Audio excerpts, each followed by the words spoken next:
Okay guys, ito yung Turbo Raw Full Client B2. Kahit anong version yan, same lang yan, promise. Ayan yung loob.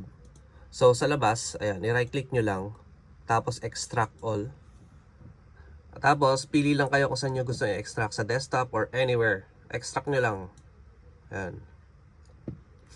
Wait nyo lang matapos. Ayan, pagkatapos mag-extract, makikita nyo wala ng zipper. Ito yun. Ito yung folder. Open nyo lang yan. Ayan na, nandyan na. Then, pin nyo Turbo Raw. Hanapin nyo yung patcher.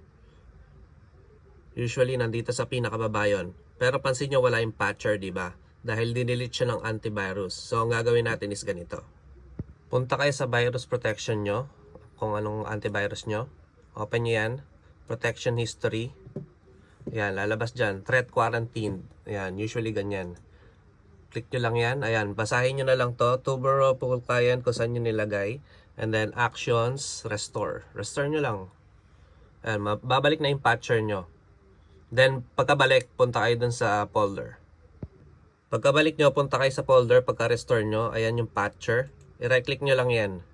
Run as administrator. Ayan. Dapat ganyan yung lalabas, guys. And then, makikita nyo nagpa-patch yan. Okay? Pagkatapos, mabilis lang yan. Start game nyo lang. Pag success yung patch nyo, dapat yan yung lalabas. Merong dalawang proxy. Sa susunod, 4 na yung lalabas dyan kasi may bago tayong update.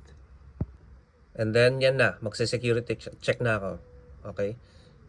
Wala lang errors yan, guys. Enjoy. Thank you.